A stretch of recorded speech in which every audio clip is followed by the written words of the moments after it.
But yeah, I'm confused. I'm not quite sure how to approach it, depending on what he says. So, oh, and then my phone beeps at me because, of course, it does. And why does it beep at me, Satsu? Because it's time to go. Well, that and it's Tuesday.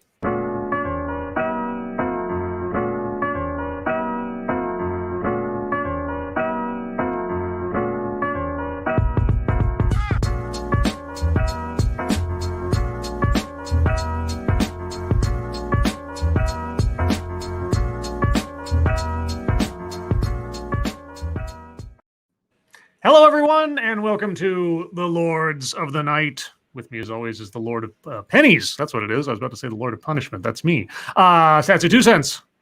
Hello. I'm the Lord of Punishment, Scribe Light. Hello, everyone. Hope you're all having a good Tuesday and a good week so far.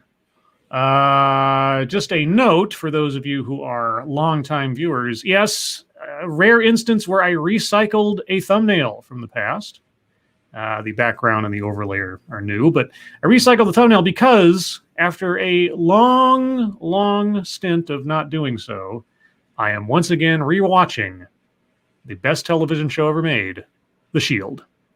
And in celebration of that fact, I thought I would harken back to a previous thumbnail where I celebrated The Shield. So there you go. You never watched The Shield, have you, Satsu? Nope. Someday, you will slough off the coatings of communism that you wear right now. You were pressuring Monkey on watching it a lot, but nobody ever really asked me to, so I was just like, eh. Yeah, I pressured him, like buying him the entire seasons of everything on DVD, and he's never watched. Wait, he watched the first episode, I think he said. It didn't get him, and I'm like, dude, you got it.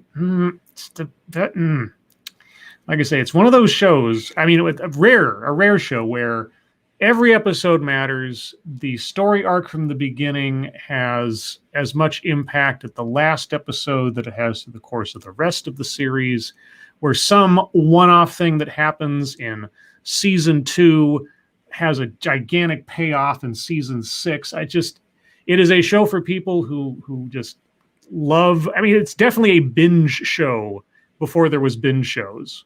And despite the fact that it was broadcast and and all that, they didn't let up on it being a long game story arc with great characters, great storylines, very mature material, and almost never leading the audience around by the nose, treating the audience with respect. And the guy who created it went off to do Sons of Anarchy. And there's a lot of crossover in themes and some, if not characters, then settings and organizations between the two. So they technically take place in the same universe, but definitely far apart from one another. Anyway, I could go on singing the praises of The Shield forever. So I will. No, but anyway, Satsu, how are you doing?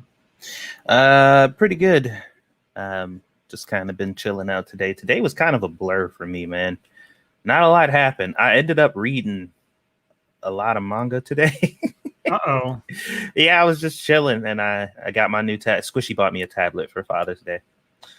So and I know it's not Father's Day yet, but she gets impatient sometimes. So so I've been reading a lot of manga, and I didn't have to cook dinner tonight, so double yay.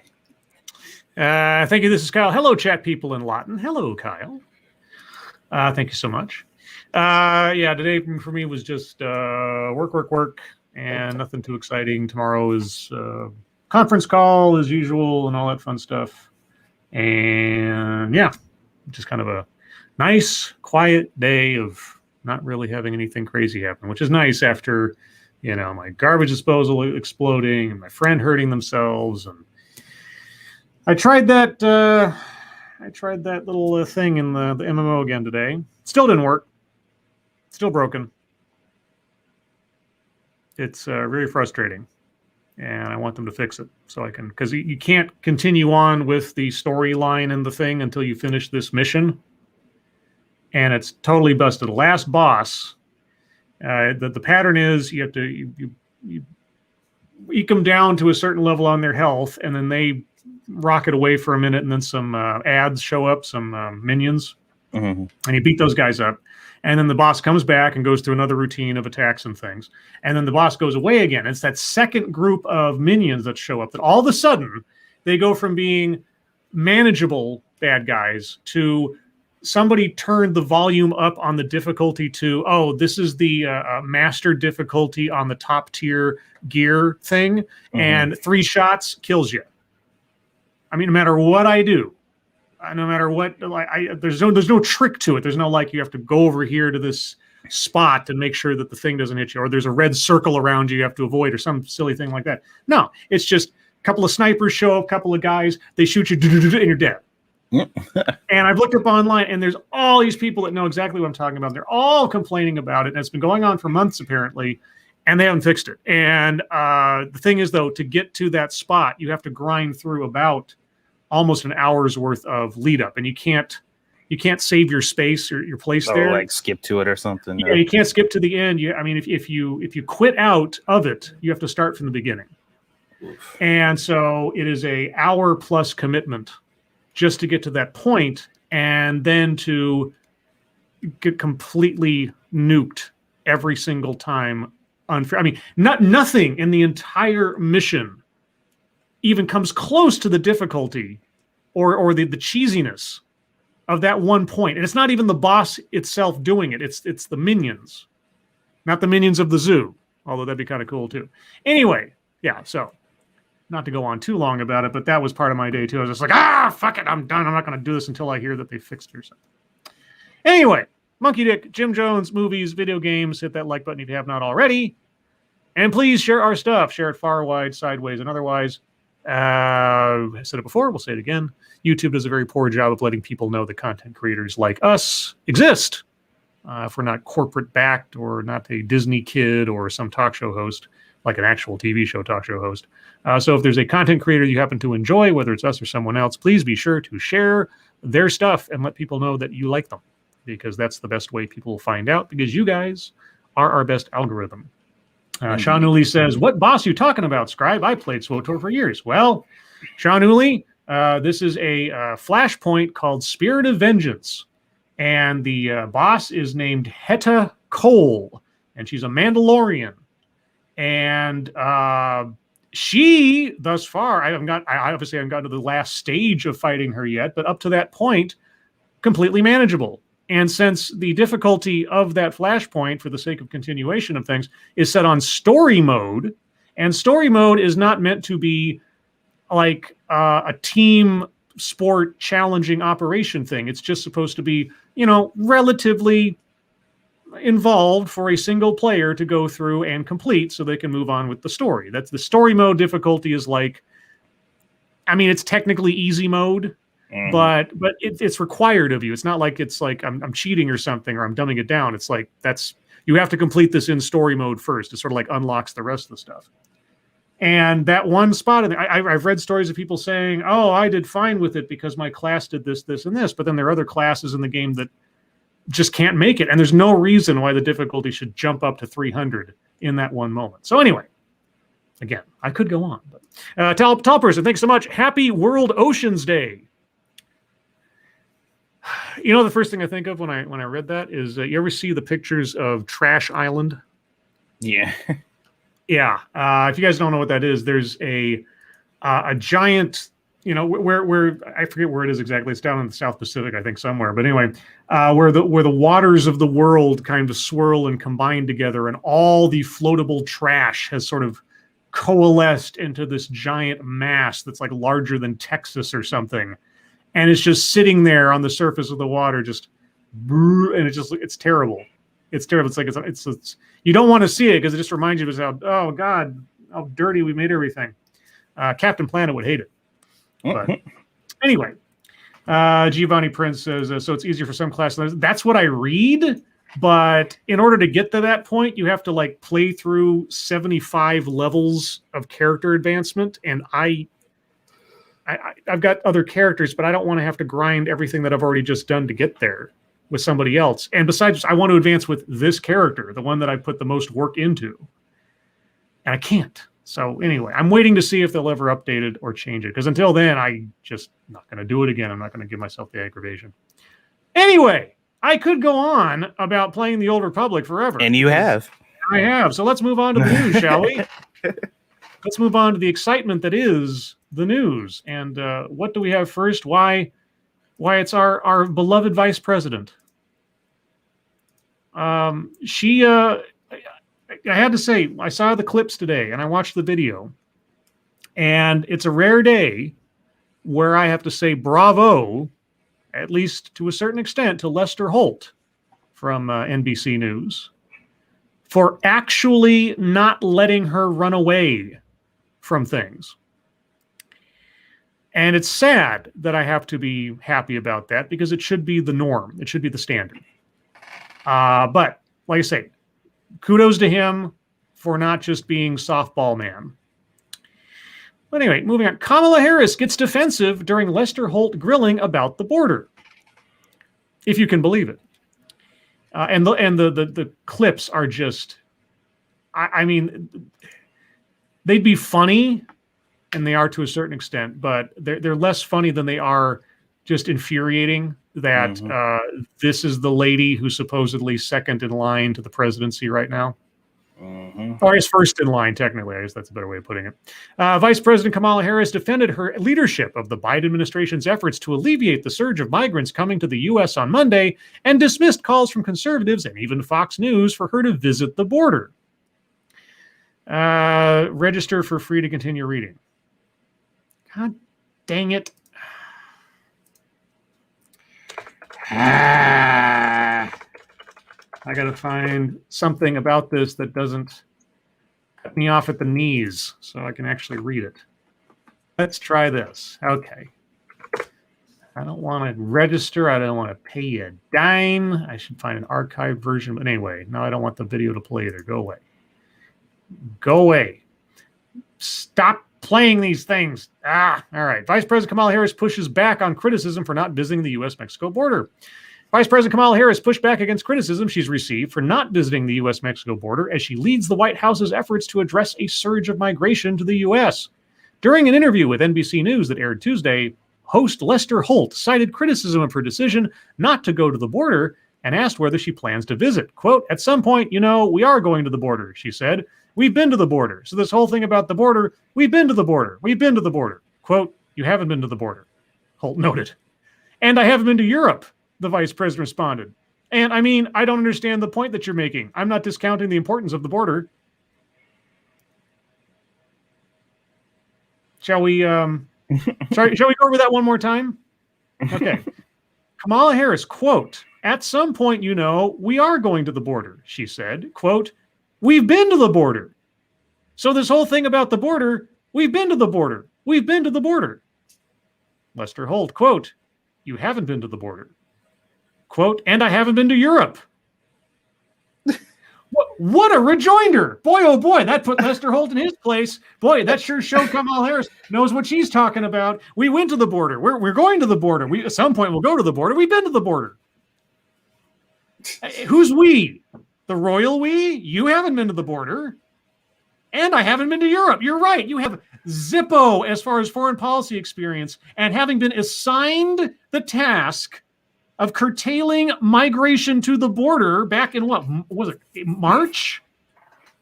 And you have not yet visited the border. You haven't gone down there to talk with Border Patrol or with ICE or to see the detention centers or anything. No. You can't possibly be cited down there because somebody might think that you are in charge of the border. And we already know from the other story we read the other week that you and your staff are doing everything under the sun to avoid anyone making the connection that you are responsible for the border.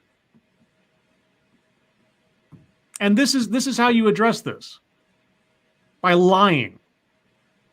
Outright, bold-faced lying. And again, kudos to Lester Holt for not letting her get away with it. Yeah. As simple and as easily disproven a claim as it is, he didn't let her get away with it. Harris went on to say, quote, "I care about what's happening at the border." Do you? Why don't you go down there and find out what's going on? Instead she of knows relying what's on going on. instead of relying on reports or secondhand information or something else, why don't you go see for yourself? No. Well, she ain't got to see. She know what's going on. Trump did it, and it's bad.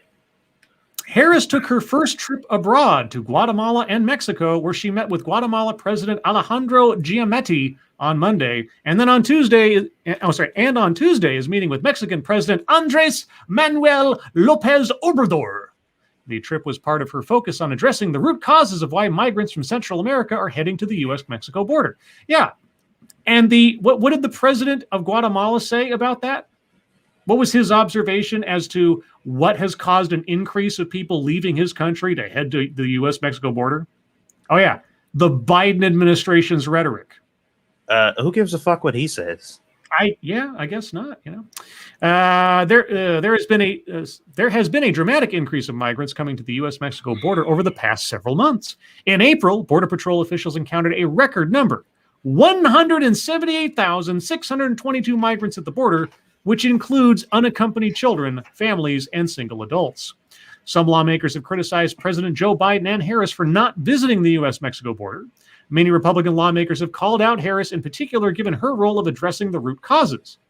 Harris, however, has said that she is strictly focused on root causes of migration and not the situation at the border. The situation at the border is a result of what you are in charge of. Representative Harry Keller, I'm probably mispronouncing that. Anyway, a Democrat who represents parts of the border in Texas, has also been critical of Harris and Biden for not visiting the border. Quote, I'm in Guatemala because my focus is dealing with the root causes of migration, she told Holt. Quote, there may be some who think that is not important, but it is my firm belief that if we care about what's happening at the border, we better care about the root causes and address them. And so that's what I'm doing, unquote. But actually going to the border has nothing to do with caring about what's happening at the border. Here's the thing. She's trying to get to the root cause while actively ignoring the main reason why the increase happened in the first place. Well, yeah, the root cause is her administration, or I should say her boss's administration. It's not, I mean, corruption in Guatemala and or Mexico or wherever else, sure.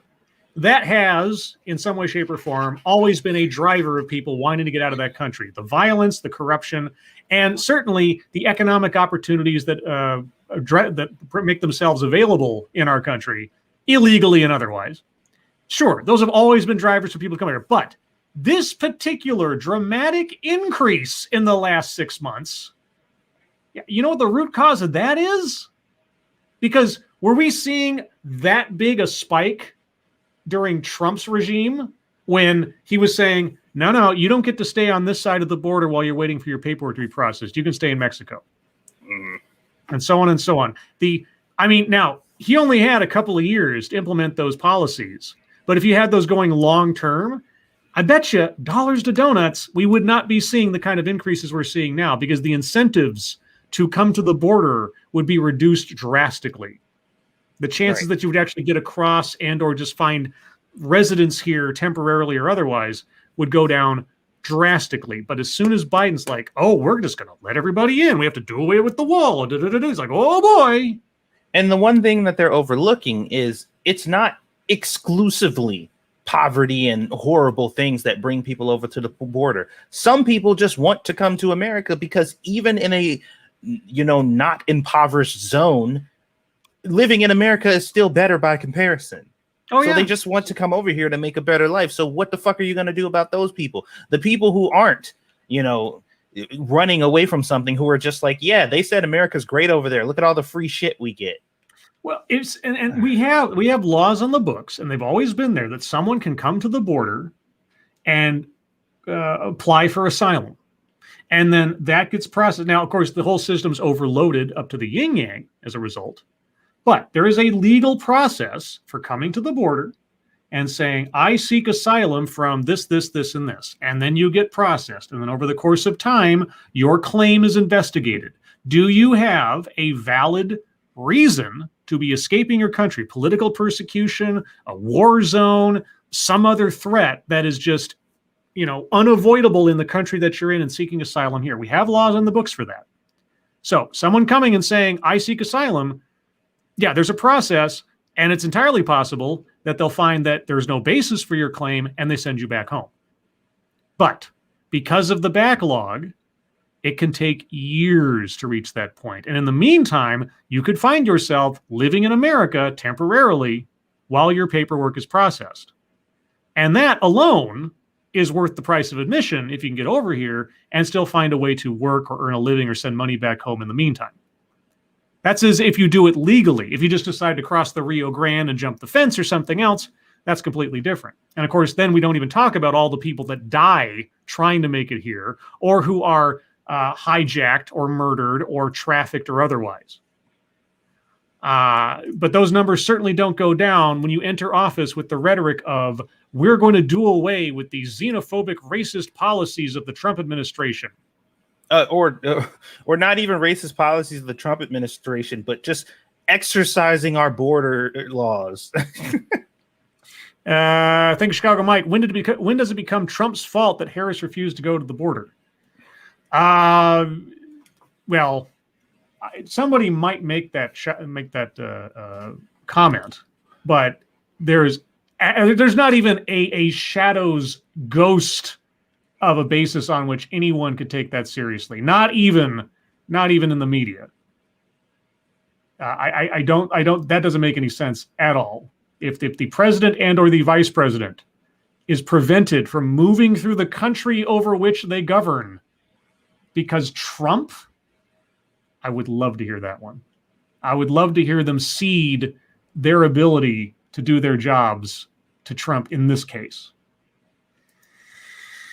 Anyway, yeah, so despite her rhetoric the other day in Guatemala, where she was basically saying the exact same things that you would hope someone who abides by the laws and the Constitution and enforces them would say, like, don't come to this country illegally, we will enforce our borders, and so on. Yeah, she's not going to visit the border. But here's the thing. Here's the question I had on Twitter today when I talked about this.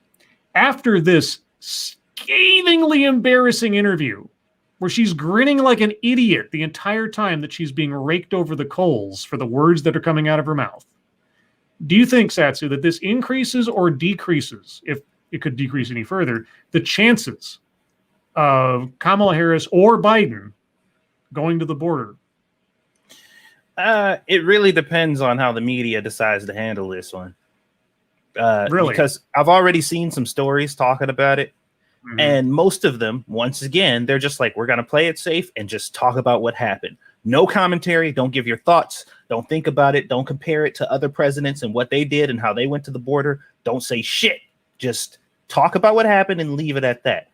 But if the media starts coming out and some of more prominent leftist media actually starts criticizing them for this decision, it might make them move. But I only think if that happens. Well, I don't know if they'll end up at the border, but here's the one thing that I will say. The fact that NBC, mainstream, Lester Holt, just opened the door to criticizing Kamala Harris in public and her being absolutely incapable of surviving a simple question on national TV. If there is not a certain stream of blood in the water at this point in the media, I would be amazed. Yeah. Yeah. Any journalist, like, worth their salt or, that has even an ounce of just like, okay, this is a story. This is a scoop. Like, we need to get on this. Like, I don't understand how you could avoid latching on to this. Yeah. And I don't see how, short of the White House screening questions ahead of time, which of course they'd never do. Of course. I don't see how she avoids this question coming up over and over and over again in any future interviews in the near future. Any upcoming interviews. And yeah, there's it's not a line that comes from Iron Man 2, but is a notion that is well known. If you make God bleed, no one believes in God anymore, right? Now, Kamala Harris, this isn't her first instance of being shown up over something simple being challenged to her and her just trying to laugh it off. Mm-hmm. But this is, yeah. I don't know that you get past NBC and then everybody else is going to ignore that. Anybody who's lesser than NBC isn't going to try to jump on this wagon. Now, they could go the other route. They could go the other route, which is go after NBC for pressing her on it and be like, hey, no other, it's not necessary for her to do that and trying to force her to do that, or, and then they'll pull a Donald Trump, blah, blah, blah, blah, blah. They could go that route and just pull the, white knight thing where all the collective other major media outlets are just like, shame on you for doing that to her. That could be a result too, but. Okay, first off, it's possible, sure. I hope not. And certainly at NBC now, Lester Holt has opened the door for that network to not be 100% all the time on board. Because, I kind of imagine that Lester Holt went into this, or maybe NBC as sort of a collective went into this going like, okay, we're going to talk to the vice president. It's going to be great. We're going to do this, that, and the other. And then she was just so bad. And Lester Holt just had no choice. He's like, I can't. I can't spin this in a good way. And B, I would throw all of my credibility out the window if I didn't make this point. Like, you haven't been to the border. What are you talking about? You're just talking nonsense. So anyway, a barmaid said hi to me. Hello, barmaid. Hello, barmaid. Do they still call, is it still like I keep thinking it's like, it must be in Britain or something where like the actual job title is barmaid. Because there'd just be bartender here or waitress or something, wouldn't it? Tavern wench. Oh, the tavern wench. Those were the days. Days I never knew. Let's move on to the wonderful world of our favorite friend at CNN, Chris Eliza. Yeah. Donald Trump for Speaker of the House. Only in your wet dreams, Chris Eliza. Boy, you would love that, wouldn't you? Dude, he would fucking cream. Yeah, you would love that because here's the thing. If you end up in the House, if you end up as a representative, no term limits. Donald Trump could be there for decades. Oh, dude, forever. That would be a fucking media. They would throw a party. He was the speaker. Can you imagine Donald Trump having the gavel? Oh, geez. Oh, no. Boy, he would never let it go. If you thought Twitter as a platform was a bad idea for Donald Trump, wait until you get the dais in the House of Representatives. Oh, man. Yeah, because I didn't buy that whole Trump wants to be president forever bullshit, but I would definitely buy he'd like to stay in that position forever.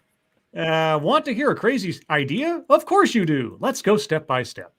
This isn't a conspiracy theory, by the way. No. Because as we know, conspiracy theories are verboten in the world now. 1, Florida gained another seat in its congressional delegation thanks to faster than the national average growth over the last decade. 2, Republicans control both chambers in the state legislature as well as the governorship, meaning they will have total control over the redistricting process where the new seat will be drawn. 3, Florida Governor Ron DeSantis is a big friend of former President Donald Trump.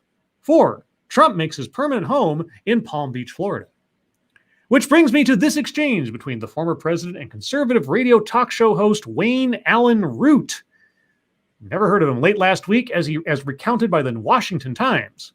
Root, quote, why not instead of just waiting for 2024, and I'm hoping you run in 2024, but why not run in 2022 in the United States Congress, a House seat in Florida, win big, lead us to a dramatic landslide victory, taking the House by 50 seats, and then you become the Speaker of the House.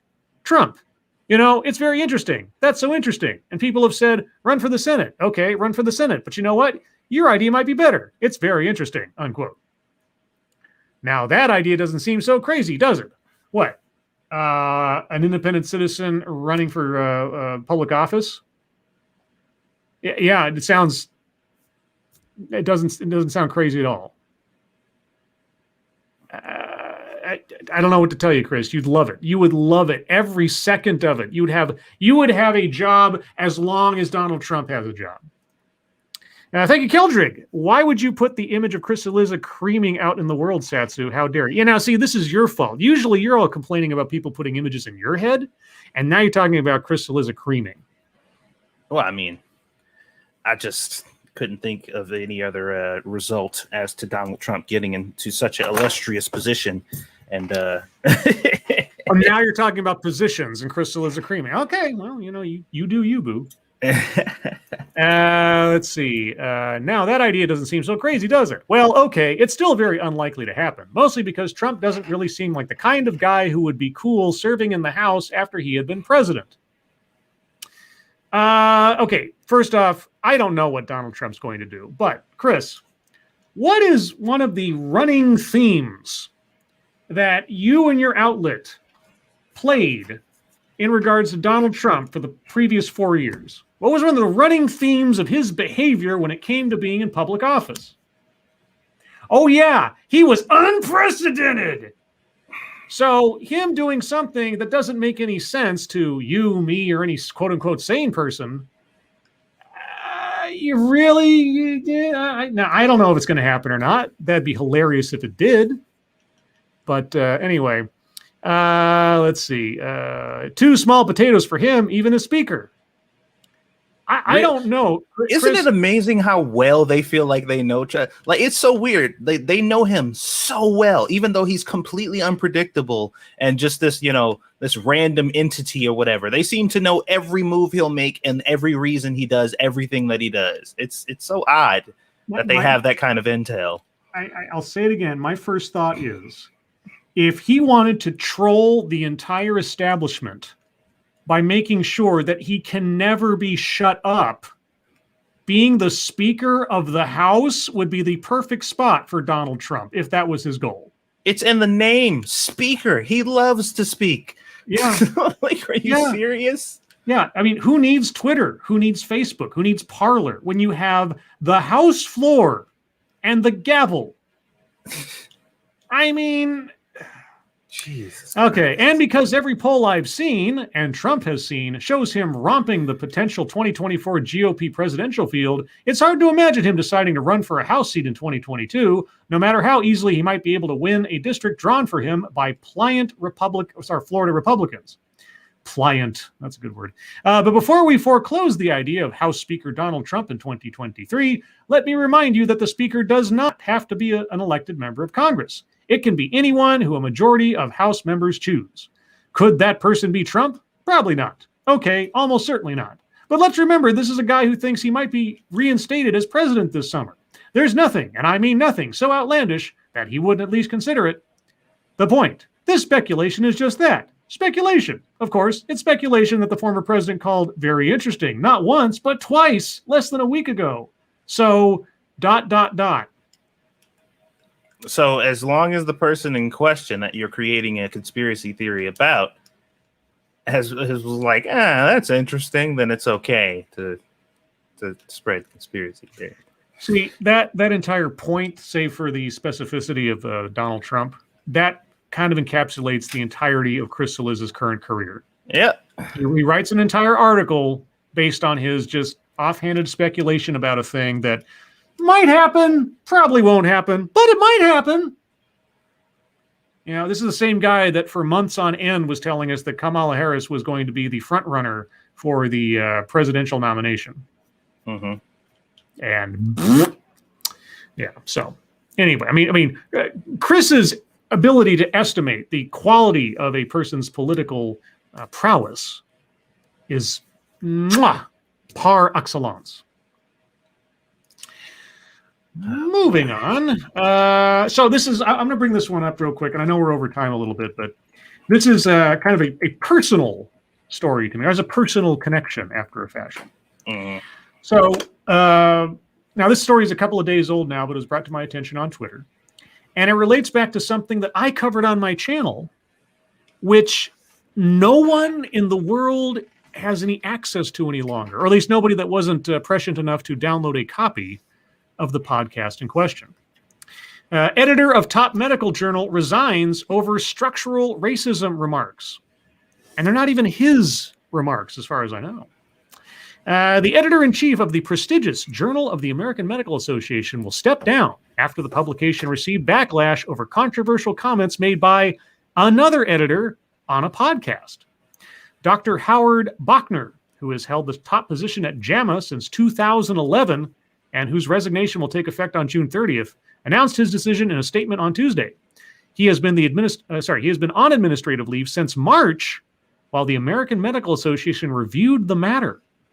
Bachner said he remained, quote, profoundly disappointed in myself for the lapses, unquote, that led to the JAMA network putting out a podcast episode and tweet featuring comments that dismissed the existence of structural racism within the healthcare system. Quote, although I did not write or even see the tweet or create the podcast, as editor-in-chief, I am ultimately responsible for them, Bachner said in a statement. Damn. Now, hold on a second. I share and have always supported the AMA's commitment to dismantling structural racism in the institutions of American medicine, as evident by numerous publications in JAMA on this issue and related subjects, and look forward to personally contributing to their work going forward. Yeah, can you imagine an organization that has bought into the structural racism theory has put out numerous publications on that subject, if you can believe it. During the podcast episode that aired February 24th, Deputy Editor Ed Livingston said structural racism no longer existed in the United States. That's not what he said. That is not the context of what he said. I'll read the quote, but I'll give you some more context in a moment. Structural racism is an unfortunate term, Livingston said. Personally, I think taking racism out of the conversation will help. Many people like myself are offended by the implication that we are somehow racist. Okay. So here's the thing. This podcast went up, back on February 24th. And I saw tweets about the controversy, either that day or the day after. And I was so curious about what the hell was going on that I went over to the site, and there was a little button next to the podcast that said download. And I was like, okay. So I downloaded a copy. Unbeknownst to me, within less than 24 hours, sometime between just after I downloaded it and maybe a couple hours later or something, they deleted that podcast from the website, and it's gone forever. And in between that time, I did a live stream. You can find it on my channel, where I just did sort of a TEDx kind of thing. I listened to it, commented on it. Unfortunately, I chose, because of the nature of the podcast that I was listening to, I chose to do my best impersonation of a podcast voice for the show. Mm-hmm. In retrospect, I kind of regret it because I sound obnoxious, more obnoxious than usual, I should say. Anyway, so some people found it entertaining. I look back on it, I kind of regret it. But anyway, so that was deleted. Nobody can go back and listen to it. You get the entirety of it by listening to my live stream. And what the interviewer, so you had Ed Livingston, who was the JAMA guy and the interviewer, and you had I forget what his first name was. His last name's Katz, K-A-T-Z, who was some big mucky muck in an organization in New York, and he was the guy. So Dr. Livingston comes out and says, I don't understand the concept of structural racism. Racism has been made functionally illegal in this country since the Civil Rights Act, et cetera, et cetera. If you listen to what Livingston says, he says the concept doesn't make sense to him given the legal reality we live in. Mm-hmm. So he's coming at it, and he even says it at one point, he's coming at it as a skeptic. Okay? And so he's asking the interviewee to explain to him what is structural racism. So you have this, I'm going to play devil's advocate, heaven forfend, talking to somebody who knows something about the subject we're talking about, so he can explain it to me like I don't know what it is. Because, how do you do an interview on something? I don't know. Anyway, so Livingston is very honest about the fact that, from his perspective, he doesn't understand what it is, or how it's supposed to work, or how it could possibly still function in the way that's being described, given the laws that we live under. And then Katz goes on for the next, 10, 15 minutes of the thing or whatever, talking about absolute gobbledygook, like, what was it? It was long-haul trucking routes. Long-haul trucking routes through certain parts of the city are the evidence of structural racism. Yeah, I remember you mentioning something like that. And it was, you can listen to my live stream on it. I go into more detail. But anyway, real quick, as chat jumped on me. Thank you, Point Curation. Hope everyone is having a fine night. Thank you, Point. Finite. Oh, that was a secret message. Points hoping everyone is ending. No, thank you, Point. Oops, and I clicked on it again. There we go.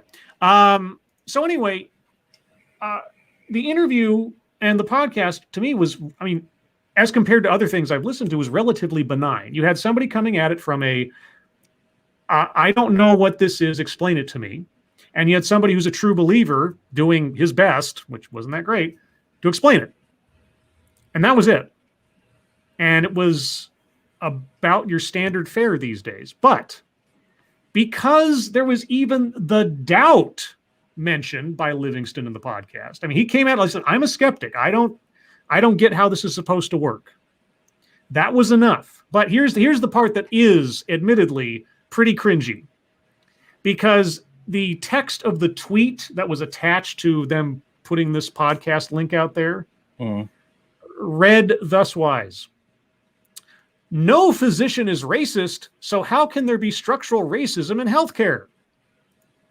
Now, those words were never spoken in the podcast, so who knows who put that in the tweet. But at no point does Livingston say, physicians aren't racist. He talked about, in the concept of structural racism, when the implementation of racism in organizations and institutions is illegal. Now, that's not to say that racism does not or cannot exist in an organization, but to have a policy, structural, this is part of how it works mechanism that is, there's no ambiguity, that's a hell of a lot harder to get away with, since everything is illegal in that regard. That was where he was coming from. He didn't say no physician is racist. So whoever made that tweet, whoever put the tweet out there, that was just stupid. But the actual podcast isn't, I mean, like I said, you can listen to my live stream of it and see how I reacted to the true believer talking about and trying to prove his point, which he didn't. But other than that, just because the guy expressed doubt, even for the sake of argument, that guy lost his job. And now the guy above him is stepping down because for the same reason. You cannot even doubt, you can't even question the party line on this at JAMA and not put your entire career at risk, apparently. Well, like I said, the paradox of kind of being an outsider looking in and having somebody explain to you, yeah, this place is the most racist place on earth. It's horrible. They hate those dark people. They have no power, no influence or anything whatsoever. And somebody comes in like, I don't think that's true. And they like execute him immediately. They just do it. They just kill him on the spot. And they're like, see, it's sort of like, was it Copernicus, I think it was, who was like burned at the stake for suggesting that the earth wasn't the center of the universe or whatever. Now, just a fun fact, I don't think I've ever mentioned this before, but because they deleted the podcast so fast, right? As far as I can tell, the timing of it is I downloaded that thing and within an hour or two, they deleted it. Now, I was contacted the day or so after I did the stream by a journalist who said, hey, I caught your stream. Would you happen to have a copy of the podcast or know where I can get that? He was the one that informed me the thing had been deleted. And at the time, I was like, oh, because almost always to a one, after I've done like a TEDx or something, I just delete the original video because I don't need it anymore. It's like done. And so for the barest moment, I was kind of like, oh, dude, I don't think, and I looked at my folder, there it was. I was like, oh. So I sent him a copy of the entire podcast. He's like, here you go. He's like, oh my God, thank you. And he used that to write a story about it because nobody else has access to the entirety of the podcast anymore. You can find I think you find a transcript somewhere, but it's hard for me to tell looking at it if it's actually complete. But I still have it. I haven't gotten rid of it. I still have my raw copy of it. And now I don't know, and I'm pretty sure I couldn't just post it somewhere in its entirety just to let it be out there in the world, because I'm sure there's some, I bet there would be some flack for that. But the way that I did it in my my stream was fair use, and they had a download button on it, so it's not like I got it surreptitiously or something. But yeah, so I just wanted to talk about this real quick because that one podcast has ruined at least 2 careers so far at JAMA. The guy who did the interview, if you listen to it, the guy's the most like vanilla, benign interviewer. He's throwing such softballs at the guy, but he precedes the entire thing by saying, from where I'm coming from, I don't understand it, so I asked Dr. Katz to explain it to me. That's all it was. But anyway, so it's ridiculous. The whole thing's ridiculous. But moving on to the wonderful world of MSS News. Everyone, if you have news stories you'd like us to read on the air, please send them to us via Twitter using the hashtag MSS News. Can't promise to get to them all, but given that I went way over time on this, I will probably just dedicate the better part of the next half hour to it. So let's see what we have and from whom. Oops, let me get that before I move onward. Thank you again, Point Curation. Record, Acculate, Horde Media, Subvert Censorship. Yeah, well, I mean, it was just dumb luck on my part that I kept the copy at that point, and I'm glad I did. But yeah, I don't know if there's something weird or anything. I'm not going to say what journalist contacted me. It's nobody you've probably ever heard of. I hadn't heard of him before, but he does some writing for a publication, and he was like, "Hey, I saw your lecture. Keep it." And he's like, "Keep up the good work." I was like, "Well, that was kind of interesting." Now, the one gripe that I will have is that when he did finally publish his article about the podcast, was there any thanks given to me? Nope, not at all. That might kind of be why, just professional courtesy, I won't advertise him or his publication, because I was kind of like, gee, I kind of gave you the story. Just a little blurb at the end said, thanks to Scribe for providing me with it. No, didn't happen. So. You didn't even say a person familiar with the matter? No. Damn. And I mean, and I looked it up when I found he tweeted out his story, and I made sure to retweet it. And I believe all I got was a like at the time for that. But yeah. He thanks somebody else in the article. I can't remember what for, but it wasn't me. So I'm not bitter. Anyway, moving on to, if I can pull this up, this one comes from Massive Dynamics. Biden says China believes it will own America within 15 years. Biden says China believes. This is from May 20. Did I hit the latest tab? I did. Okay, so Massive is just sending us older stories. I hadn't heard this, though. So, President Biden dropped an ominous note into his remarks to American service members at a Virginia military base Friday.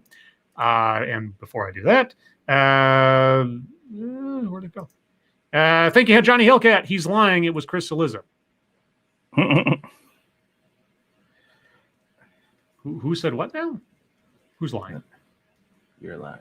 Am I lying? You're a liar. Am I lying about? I don't know what's going on now. But thank you, Johnny Hellcat. Let's see. Telling them that his Chinese counterpart believes Beijing will, quote, own America inside the next 15 years. Counterpart? I'm guessing he means Xi Jinping. Quote, we're in a battle between democracies and autocracies, Biden told troops at Joint Base Langley Eustis in Hampton. Quote, the more complicated the world becomes, the more difficult it is for democracies to come together and reach consensus. I've spent more time with President Xi Jinping of China than any world leader has. For 24 hours of private meetings with him, just an interpreter. 17,000 miles traveling with him in China and here. Wait, didn't we hear that all that was nonsense? Yeah. Didn't we hear a story that's like Biden he didn't travel 17,000 miles with him. Yeah. He might have traveled 17,000 miles to go to China, but he didn't go with him. Yeah, that was all bullshit.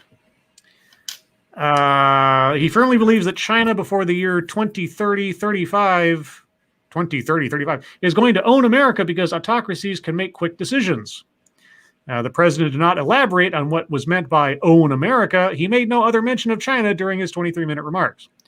Because Joe Biden doesn't know what he's talking about. Or if he does know what he's talking about, he's not telling us all of what he knows. I don't know what's going on anymore. Thank you again, Johnny Hellcat. Okay, I knew the joke would die. You said you didn't want to tell the name of the journalist since we'd... No. If Chris Cillizza If Chris Cillizza descended from the heavens to ask me for a favor, I would do it. Just so I could say and show the email that happened. I would just like the other day where he retweeted me making fun of him. I would be over the moon. I would frame that. I put that in a big frame. I'd blow it up at Kinko's or something. They don't even have Kinko's anymore. You know what I'm talking about. And yeah, no. If it was Chris Cillizza, I'd say so. But no, this is it. And on the barest chance this guy ever hears this, I'm just kidding. But I'm also bitter. So I'm sorry, man. I haven't heard the name Kinko's in a while. Yeah, I know, right? That's my first go-to. In light of the fact that you were the one who said it, the first thing I thought of was like a BDSM brand cereal. Kinko's. That's just like, damn you, Scribe. Okay. Oh, now there's a Photoshop project that I got to work on next. It's like little whips and fucking no little oats slave collars. Yeah, they're not Cheerios, or like little slave collars, and like little marshmallow whips. Yeah, handcuffs and shit. Oh yeah, little Lucky Charms handcuffs. Yeah. As soon as you said it, I'm just like, oh, Scribe, god damn you. I know, I'm terrible. Let's see. Let's go to this one from Sean Uli. Okay, this is a relatively recent story. Thank goodness. These massive dynamics. Fed subpoena top Cuomo aides over nursing home policy COVID book. Do they? Oh, please tell me this is true. Yeah. Please tell me they didn't drop it. And I'm not even being like comedic here. Please tell me that this is actually happening. Federal investigators have sent out subpoenas to Governor Andrew Cuomo's top aides seeking information pertaining to his nursing home policies in his $5.1 million pandemic memoir, the Wall Street Journal reported late Monday. The report said the Brooklyn U.S. Attorney's Office has asked for documents, including contracts and other materials used to pitch the book, quote, American Crisis, unquote, to publishers. According to the Journal, the subpoenas were sent last month to people involved in early edits of the poor-selling tome, including state officials. The Post previously reported that federal investigators have questioned top Democratic lawmakers present in the now infamous February 10th meeting, in which Secretary to the Governor Melissa DeRosa admitted the Albany administration, quote, froze, unquote, when the Department of Justice requested information pertaining to nursing homes last fall, withholding the data from state legislators in the process. At least 3 Albany Democrats have confirmed to the Post that they have been interviewed in connection with the federal investigation. Okay. Are they just investigating in regards to the book, or are they actually investigating the cover-up of the information?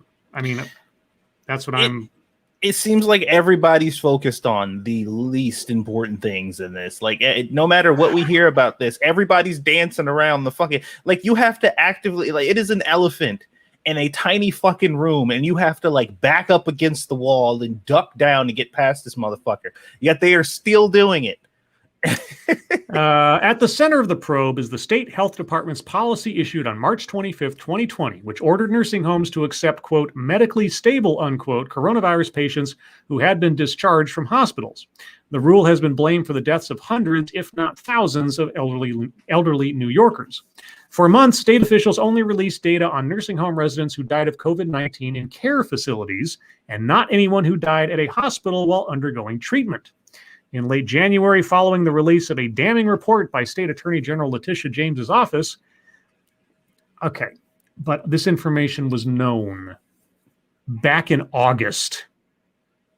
You didn't need to wait for the Attorney General to follow this up, and the press sure as hell didn't do a goddamn. And it was fucking, what was it? Was it the AP? The AP story had it in August last year, or at least had enough information to put doubt into the princedom that was Andrew Cuomo at that point, as produced to us by CNN and others. But okay, you had to wait for the Attorney General to come out in January. You couldn't do any follow-up in the meantime? Yeah. Anyway, I've made that complaint before. Those numbers show that the actual number of COVID-19 deaths among nursing home residents was nearly 50% higher than previously disclosed, because they were actively covering it up. Investigators are also looking into a provision in the state budget adopted in April 2020 that granted nursing homes and hospitals broad immunity from criminal prosecutions and civil lawsuits over their treatment of COVID-19 patients. Let's think about that for a second, shall we? You go along with this, you guys won't face any prosecutions. Wink, wink, nudge, nudge.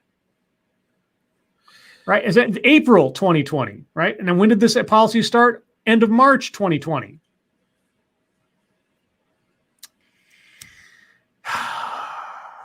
Issues related to American crisis are also being investigated by James's office and the State Assembly Judiciary Committee, which is considering impeachment charges against the governor over the nursing home scandal and a series of claims alleging sexual misconduct.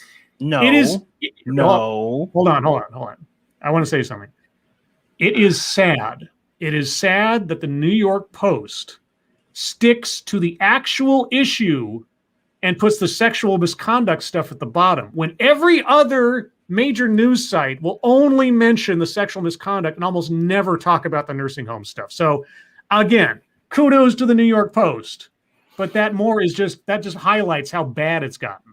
But the fucked up part about that is it's still they're not actually investigating the whole. I mean, like there obviously is this group that's been doing that now, but as far as the media and everybody else is concerned, the only thing that he's being, raked over the coals for is fucking the sexual allegation thing. Nobody's talking about the fucking nursing home thing. When's the last time anybody even heard about this shit?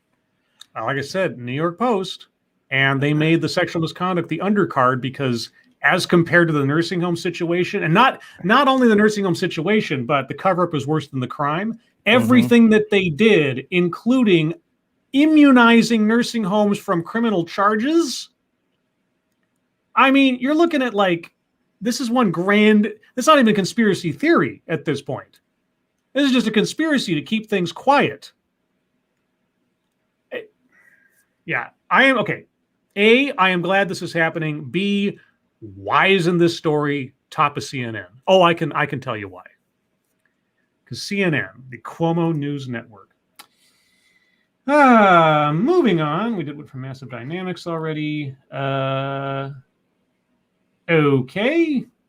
This is cute and weird enough to do as compared to everything else that's serious that we talk about all the time. This one comes from Lee Gardner. And suddenly the opening sequence from Lassie comes to mind for some reason. Dog ejected from car during Sunday crash, found on sheep farm, herding sheep. You're like, fuck it, I got a job. Like, whatever. Tilly, the 2-year-old border collie who was ejected from a car Sunday during a crash, has been found. He was found on a sheep farm, where he had apparently taken up the role of sheep herder. According to Tilly's owner, he has lost some weight since Sunday's crash and is now drinking lots of water, but is otherwise healthy. The Idaho State Police is investigating after a crash, but okay, previous coverage. Oh, okay. After a crash, the driver of the Buick, a man from Spirit Lake, was transported to a nearby hospital. During the crash, a dog was ejected from the rear of the GMC and is still missing. Okay, so he got thrown out of a car and found a job. Well, good doggy. Now make sure they pay you for your work. He's just running around chasing sheep. That's just adorable. That is just adorable. First off, thank goodness the dog's okay. And B, he just found himself on a sheep farm. Is like, fuck this, I'm gonna chase some sheep. Yay! It's just look. Good night, Scribbles. Bye, Squishy. He says, night, Squishy. If he's just like, look, on the off chance you do end up finding me, I want to make sure that I've made some money, so that way I can. Yeah. Dad, I went and got a job. Right. This one comes from senior staff reporter and chief Florida correspondent Colleen Bernier. Yeah. General Mills launching mischievous new Loki Charms cereal. Now, here's the thing. I actually own a T-shirt, a mock-up T-shirt from years ago that had done up a Loki Charms cereal box. And it was like bifrosted sugar or something. And it had all these inside jokes on there, like little Thurs hammers and such. I still have it in the closet somewhere. But what company was doing that? There was one of those T-shirt companies that does these limited edition runs of like original artwork on T-shirts for like 3 days, and they can't get them again. And so I got a Loki T-shirt. I got a really cool Blade Runner T-shirt out of that. I got one that was like the Incredible Stan or something. It was Stan Lee as the Hulk. I got those in the closet somewhere. Anyway, the God of Mischief is added again, but this time he's not making off with the Tesseract and causing a bit of chaos in the timeline. Instead, he's taking on breakfast and shapeshifting a morning favorite to be, well, mischievous. General Mills is releasing a new, mischievously delicious form of the beloved Lucky Charms cereal, Loki Charms, just in time for the release of Marvel Studios' latest Disney series, Loki, which debuts on Wednesday, June 9th. Yes, tomorrow. And I'll be watching it. And depending on how much I like it, or not, I may be doing a stream tomorrow, just for the hell of it. The Loki Charms cereal is truly an exclusive affair. Only 3,500 boxes of Loki Charms will be available for cereal and Marvel fans to purchase on mischievouslydelicious.com beginning at 11 a.m. Eastern on Wednesday, June 9th, to coincide with the premiere of Loki on Disney+. I will not be one of those people trying to buy one of those things. But look for eBay, where they'll be selling for like $5,000 10 minutes afterwards. Fans wanting early access to Loki Charms can head to mischievouslydelicious.com to crack an encryption code left for fans. The first 1,000 who guesses the code will bet early access, maybe, to the limited time cereal before it opens to the public. So that means that there are only 2,500 boxes available to anybody who's not... Okay, I see. The new Loki Charm cereal is just the latest movie tie-in from cereal from General Mills. In April, the cereal maker also released a new Ghostbusters cereal ahead of the upcoming release of Ghostbusters Afterlife. Even though that movie won't be out for months. But they're going to do this day and date with the show and only have 3,500 boxes? Okay. Anyway. Not a new concept, but whatever. I'm sure I'll see a picture of it and somebody will be like, I'm going to eat this. They'll like show a picture of what it's going for on eBay, and then they open up the box and be like, ha ha ha, look at me, I'm a rebel. If there's not a TikTok or something of that within 24 hours of this happening, I'd be amazed. Somebody just like flushing them down the toilet. Yeah, exactly. They're like burning the box, yeah. Let's see. Moving on. Okay, we talked about that. Yes. Oh, we're on yesterday's stories already? Uh-oh. Well, let me scroll back up real quick.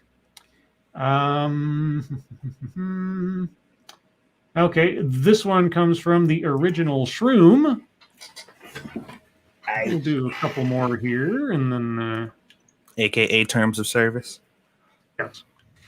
Wait, that's not the story. No, okay, when I copy a URL, when I say Control-C, I want it to put the thing that I want. There you go.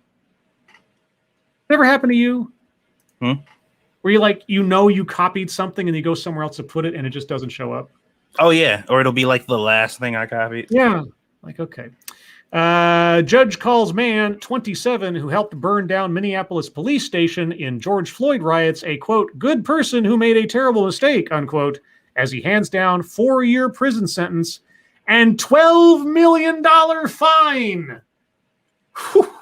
Wowzers! Holy shit!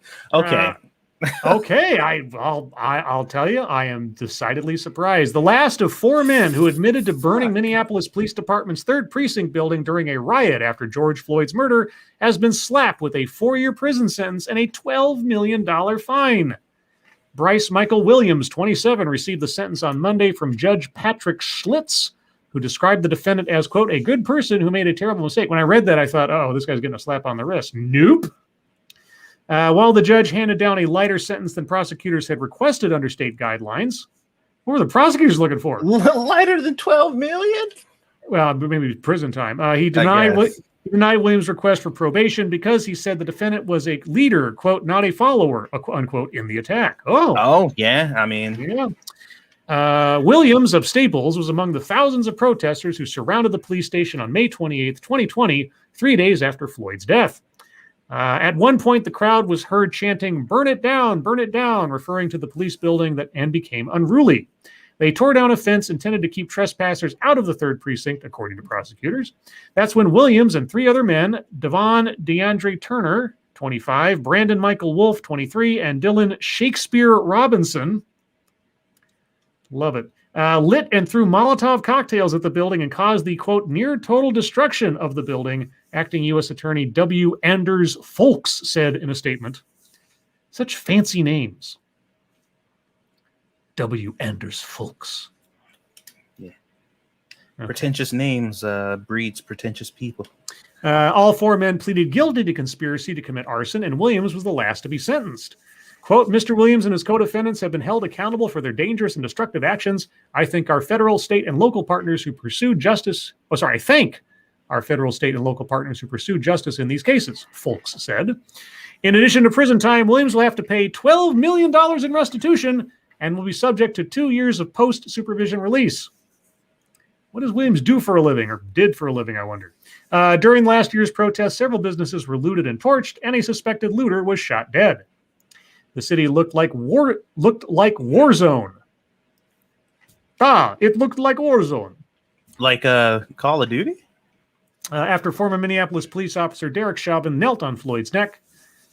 I think it happened a bit longer after that. I don't like Chauvin kneeling on his neck like it was a light switch. All of a sudden, like boom, suddenly the city was a war zone. Happened that fast. All right. Chauvin was ultimately convicted of second-degree murder, third-degree murder, and second-degree manslaughter. Nearly a year later, the city of Minneapolis descended into chaos again. What? But justice had been served. Well, not only that, descended into chaos. Don't you mean descended into peaceful demonstrations? Yeah, I mean, what happened was exactly what you wanted to have happen. The system worked, right? I mean, the white cop didn't get away with it. Why would it happen again?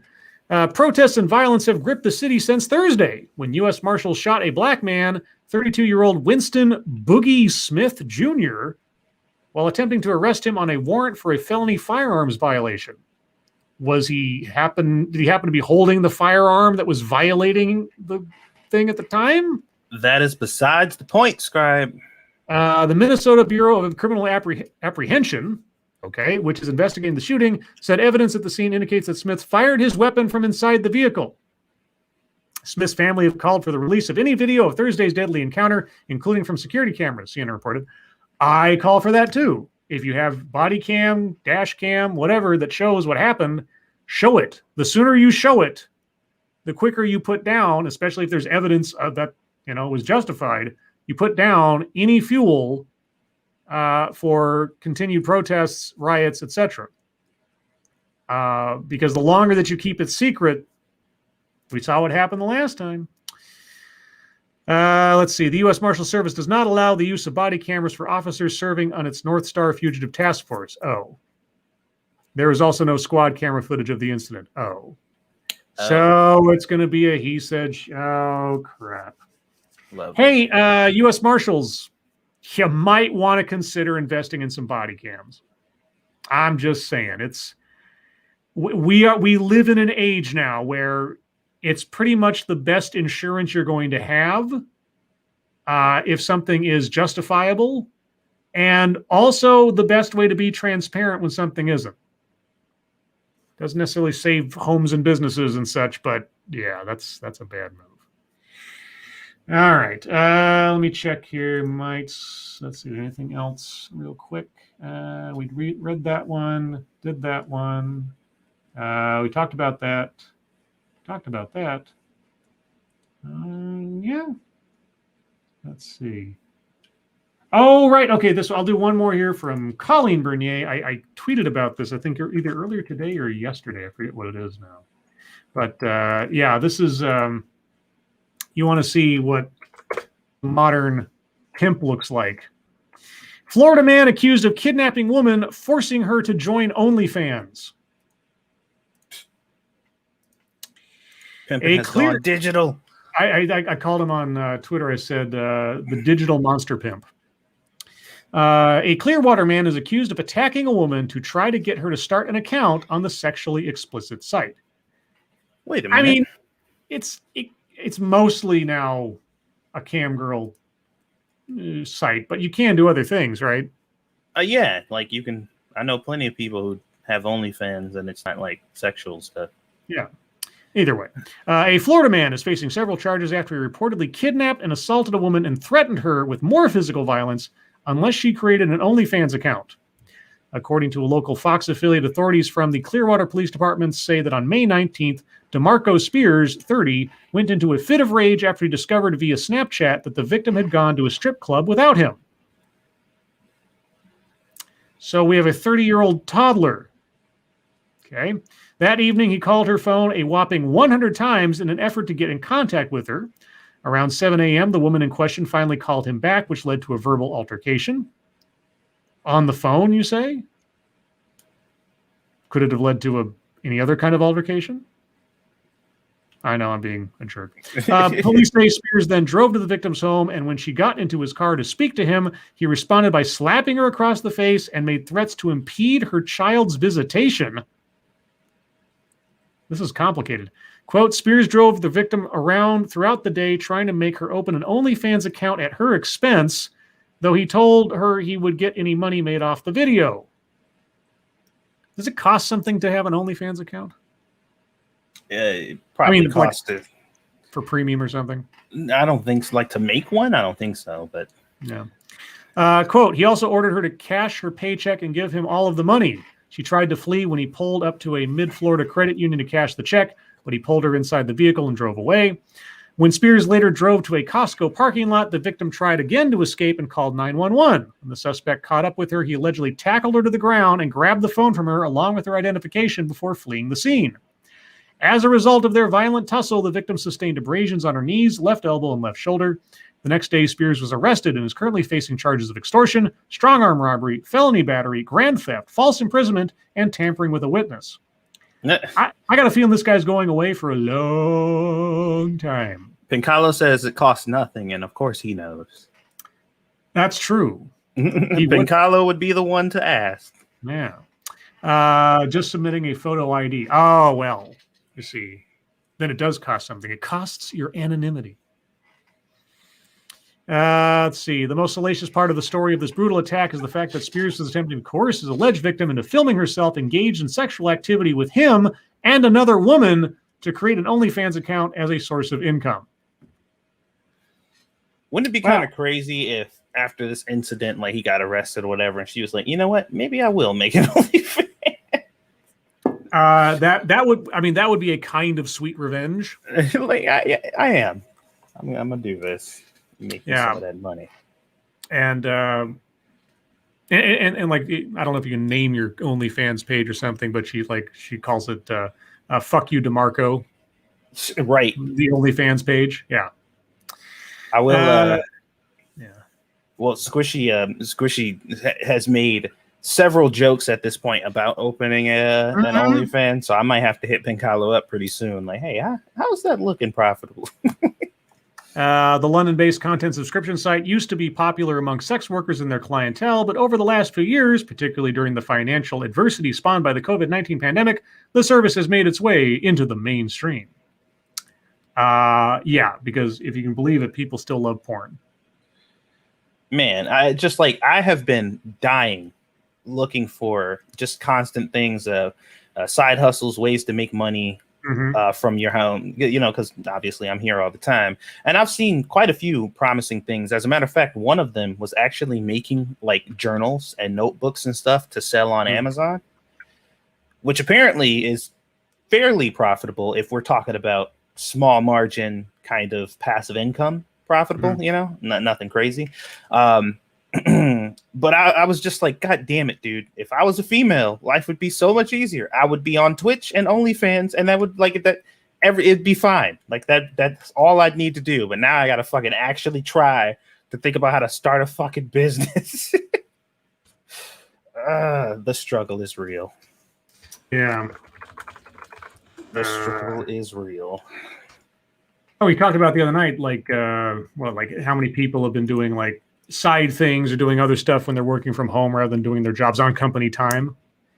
And it's kind of like, well, I mean, again, if you're getting your job done, if everything that's being asked of you is being completed on time and completely. I had a coworker years and years and years ago who on company time was running a side real estate business, like from his desk in the office. Now that was pretty brazen. Yeah, that was a little bit brazen. I mean, it's like, yeah, I don't know about that, but he did it, and I think it was overlooked. Either it was overlooked, or I mean, I never brought it up to my boss because I was like the at that time I was still like the new guy, and I didn't know how things worked there. I just found it kind of odd. But yeah, given his position in the company and everything else, he probably should not have been using his time for that purpose. But anyway, moving on. We're going to move on, guys. Thank you so much for all the stories. If I missed a couple, I apologize, but I got to most of them. I got back to stories from yesterday. I saw June 7th on there, so I went pretty far back. Let's see. Let's get some feedback from Pecoraro on this. It costs nothing. OnlyFans. It costs nothing. Just submitting a photo ID. We have one. It's growing into more of a private video hosting. Not everyone on it does prawn. There are some cooking channels and normal people stuff showing up. It's just an alternate payment processor with better vetting than Patreon. And even have live streaming. So there you go, Satsu. Well, I've been thinking of either starting a Patreon or a OnlyFans for my cooking stuff. It's been something I've been contemplating, but I need to figure out like why anybody would bother. So I'm still trying to work that out. Yeah. Let's see. Mr. Joestar. Hi, Scribble. Hi, Mr. Joestar. Jim Gila says, I knew a guy who had hired a contractor from India for his position and would go to the movie theater all day. Dude, I've seen that shit. I've seen I think it was this dude who was supposed to be like a video editor or whatever. And he was like taking on these contracts to edit people's videos. He just went to Fiverr and paid somebody like a third of the what he was getting paid to do it for him. And I was just like, bro. Yeah, plagiarism, yay. You know, or I should say just delegating. I mean, technically that's what it is, because like if he had a video editing business, so to speak, and he had employees, you know, so it's I mean, depending on I don't know business law or anything, but somebody hires you to do something, you contract it out, don't tell them what it is, but you paid them for their time and everything else, you just take the profit. Yeah, and if they're happy with the product. Try to keep repeating that though, the same quality if they really like I'd like this again, like, and the guy says no, like what are you gonna do? Anyway, so YouTube time. For myself, I didn't do anything today except for make the overlay and the background that you're currently looking at, because I didn't have those. I usually throw out the overlay and the background after I make a theme for the show. I just keep the thumbnail. So I had to recreate those. I got such a huge gallery of customized thumbnails now. I'm not quite sure what to do with them all. I did one video a while back where I kind of just did sort of a slideshow of showing off some of my favorite ones at that point. But since I'm making, or you know, today being the exception, and since I'm making like 2 a week now, I've just got this giant just art gallery full of stuff that I've done. And I'm keeping them for sentimentality's sake, but I figure I should do something. Maybe I can turn them into NFTs. Ooh, there you go. Would anybody like be the proud singular owner of any of my thumbnails, you think? Or you can send them all to me. I can go on Amazon and make a bunch of journals and notebooks and shit and put them on the covers. I see. Now here's the question I have, because I'm not an expert. Given the fact that most, if not all, of the thumbnails I've done are just manipulated pieces of, you know, copyrighted work, does it become viable because it's been altered in such a way? I guess it depends on how much you alter it, but my safe bet is no. And here's the other thing too, and here's the other reason that I would hesitate to do that. I would only do that, and I'd already feel good about doing that, if I was sending you a thumbnail that only had yours and my avatar on it. Right, and not because I just do it for Lords of the Night, so I put our friends on there and everything else, and it's just for fun and just to sort of show my love for our various friends and things. But I wouldn't want to profit off of their images, likeness or whatever. Yeah, so like the Miami Vice one that I have, where it's just you and me, that'd be kind of cool. Or Pecoraro, I'm gonna send you a link real quick since you're asking about it. Oh, the journal thing? Yeah, because I sent it to my mom, I sent it to my sister. I'm like, dude, this is a good passive income idea because it's kind of a set it and forget it thing. Because basically what it is you make something, you make the artwork for it or whatever, you put it on the thing, you set up on Amazon that you would like to sell this book, you tell them what the artwork and what the inside is going to look like, and you just set it to be sold at a specific price, and it either sells or it doesn't. But if it does, you make a profit, and you can do as many as you fucking want. Like, there's no limitation. You can do. And I'm just like, that's awesome. You know what? I should just take the full painting of my avatar and put that on a book cover. There you go. You know how many people probably mistake it for the original thing? And since the original thing is completely in the public domain, there's no. Wow, I should do that. That's what. Look, I was very interested in it too, but I sent it to some people who I know would be really good at that type of thing, like very creative people. Yeah, tweet me the link to that, Satsu. I got an idea now. All right, I'll send it to. Yes. Actually, I'll just drop it in the fucking chat. Whatever. Daniel Fullman. Anyone remember a horror TV show called Night Gallery? Yes, that was Rod Serling's little creation, quasi Twilight Zone. The only one I remember, and they did several. Obviously, lots of episodes. The only one I remember ever seeing completely was they did a adaptation of Pickman's Model, which is a Lovecraft story. I can't recall if the monster or just showed him in the painting or whatever. Because the story itself is relatively abstract and everything, but they had to like have the monster in the thing or whatever. But yeah, Rod Serling when he had longer hair and looked more 60s and weathered than he did in the Twilight Zone episodes. But did they ever do a remake? I wonder. I'd be amazed if they hadn't already done a remake or a reboot of that series, just like they did Twilight Zone. But anyway, Devil Fruit Zero, Pickman's Model. Pickman, Pickman's Model. You can find every Lovecraft story ever written free online. So, I mean, you can buy collections of it at bookstores and things, of course, but those are all public domain now, so you can just look them up and get them. And I don't know if that link came up, but I tried to share it. Oh, the YouTube link. Yeah. I think I got a wrench. Yeah, of course you have a wrench. Why wouldn't you have a wrench on my channel? Well, I didn't know if all of them, because I got 3 fucking channels, so I didn't know if all of them were modded. You know, I if I remember correctly, I don't have a wrench on Monkey's channel. I could be mistaken, or is it? There's some like really good friend, and I went on there. I didn't have a wrench. I felt so insulted. No, I don't really care. I just have to say something Thrapple, and everybody knows that it's me, and that's fine. It could have been Fam 2 Cents, maybe, because I don't really stream over there, so I don't think anybody has a wrench of it.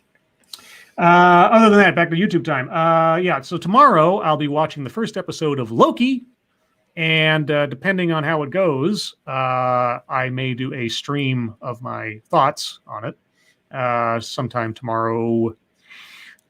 Depends on the timing, because I have my phone conference at 10 my time, so yeah, we'll see. But thinking about doing that, depending on if it's good or not. If it's good, I'll just put my praises on Twitter and move along. But if it ends up being like, then I'll have something to say. Thursday will be TED Excellence per usual at noon Pacific, 3 p.m. Eastern. Haven't picked out what I'll do yet, but I'm sure I'll find something juicy between now and then. They keep dropping tons of material on us. Beyond that, into the relatively far future, on Sunday, I'll be doing part 4 and likely the last part, because we've only got half an hour left of footage, and I'll go longer than 90 minutes on Sunday if needs be to get through it all, because I don't really feel like taking like the remaining 15 minutes or something and turning that into a whole show next Sunday.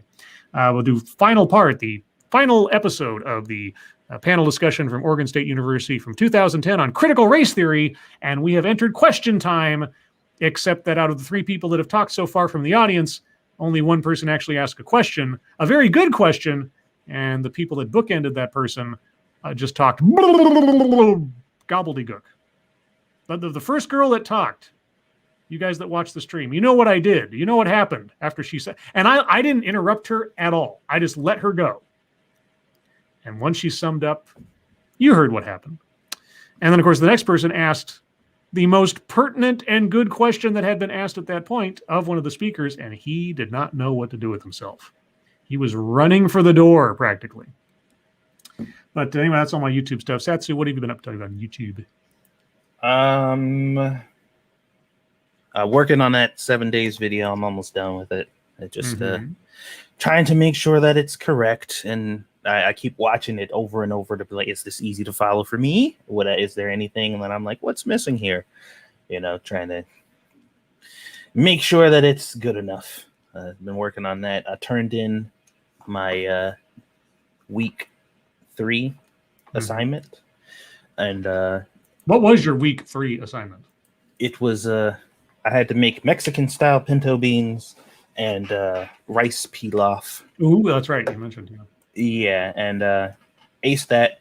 Got my grade back on that one, and he said I did an excellent job there. So this next week is the one I was afraid of, because I have to make homemade pasta, and I also have to make a tomato sauce, which I'm not too concerned about the tomato sauce, but the homemade pasta, when it comes to making doughs and breads and stuff like that or whatever, kneading terrifies me because my wrists are like really bad, and sometimes you have to do that shit for upwards of 15 to 20 minutes. And for this pasta, I believe they said 15 minutes of kneading will be required, and I am not looking forward to this. It's going to be really shitty, especially if I fuck it up, because I'm gonna have to do this multiple times. But I guess, it is what it is. I've never made pasta before, so I'm excited at the prospect. But I don't usually bake and do stuff that, requires doughs and stuff, because I'm just like, I have already decided that I wouldn't be good at stuff like that. So maybe I'll surprise myself and knock it out of the park. Who knows? But I am I'm excited, but I'm also like, eh. So we'll see how that goes. I'll let you guys know. This might be the one that kind of gets me, but who knows? Like I said, I've never done it before, so I'll give it a shot and see what happens. Outside of that, same old shit. Second, sorry. So there was a interview done. You remember Anthony Weiner, the guy who? Yeah, so he'd been disappeared for a couple of years or something after he got out of prison and everything. An interview was done with him the other day, and I read it. And the guy's an absolute disaster. But he is considering finding a way to take those items that are most directly tied to his various scandals and turning them into NFTs to sell for a profit. So like the search warrant for his laptop and the whole Hillary scandal, and like the original photos that went out that destroyed his political career and all these other things, and the texts and so on. And I was just reminded by that because Matt Orchard on Twitter retweeted out a story about it where it says Anthony Weiner may sell his infamous crotch shot as an NFT. And he says the new normal. And in the story, and the story was done, I think, by a New York Times writer, I think it was. The guy interviewing him, the journalist, he thought that was a insane idea, but he went off and talked to some like NFT experts. And they were like, that's not a bad idea. Like, yeah. Oh, okay, well, there you go. So Anthony Weiner could make money off his wiener. Ew. Anyway, let's see. I don't know. You mind if we forego fucketry tonight since we went so long? It's question time. Yeah, what else? All right. Hi, everyone. It's question time. If you have questions, comments, concerns, complaints, conspiracy theories, as long as they're not illegal conspiracy theories that'll get us kicked off the internet by Facebook. Put them in the chat now. If you have questions for us directly, please put plenty of chat marks after those. If you have statements for us to consider, please put plenty of statement marks after those. If you have no idea what I'm talking about, it sucks to be you. Thank you, Andrew Joyner, for the how's it going, Dogcat Fox? I don't know. How's it going? Wow. I guess it's going okay. You sounded relatively peaceful. Harvos Marvos, Scribe, if the shield is your favorite, then what do you think of the commish?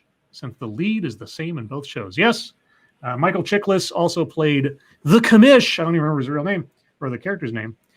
Years before that, where he was this pudgy, friendly, sort of more ABC type cop show.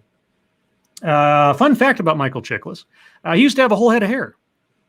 But he did it was a stage play or something at one point where he had to have his head shaved for the role. And in order he put some makeup on his forehead. I think it was to either prevent shine or something. Either way, unfortunately, the chemicals in the makeup killed all the hair follicles that it touched. And he made himself bald in that area. So when you see him on the commish, he's not bald because he's bald naturally. He inadvertently made himself bald. And then when it got to the Shield, where he completely he went from a pudgy, friendly little teddy bear guy in the commish to being a fire plug bulldog full of muscle on the Shield. Two characters cannot be more diametrically opposed. I've always wondered if those two shows exist in the same universe. I think that's one of the fan theories. It's the same character somehow, which doesn't make any sense. But so there's a piece of trivia for you. Let's see. JB, you guys ever heard of Tom McDonald? Who's that? Satsu, do you know? Have you ever heard of Tom McDonald? The name sounds familiar. Well, he's the white rapper who has gotten huge viral hits recently. He bought what was it? He bought some kind of riff from Eminem for $100,000. And apparently everybody thought he was going to use it to completely dunk on Eminem. But he used it in a song where he basically said, Eminem, thank you, because without you, I wouldn't have been inspired to do this. Oh. And recently he just did a video where he dunks on social justice and woke and everything. And it has a cameo by Blair White. Oh. Yeah. So well, I'm sure he's hated in the circles that I know of. So. Oh, man. He's... I don't know. I've seen the one music video. I saw part of his latest music video. Otherwise, aside from that first music video, I'd never heard of him before. Let's see. I'm scrolling through these. Sean Lee, Scribe, did you know that John Quincy Adams was a member of the House after he was president of the United States? Yes. Yeah, there's nothing that stops you from... You can't be president again after you've... you can't be president after you've served 2 terms. But regardless, you can run for public office again if you want to. Yeah, they were mainly just saying that he wouldn't do that because I know Trump better than anybody else because he is my best friend, my mentor, and my hero. Yeah, I wouldn't count. I wouldn't. Nobody thought Trump was going to run for president in the first place, and then when he did, nobody thought he would win. So, at this point, as far as Trump doing, if somebody said Trump's going to, become king of the moon, I'd be like, I bet if he wanted to, he'd find a way.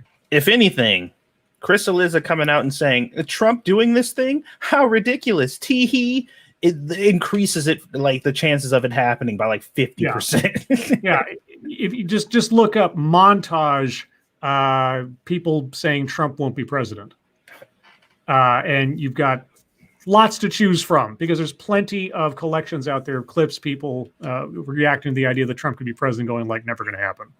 Trump's not going to be president. That man's not going to be president.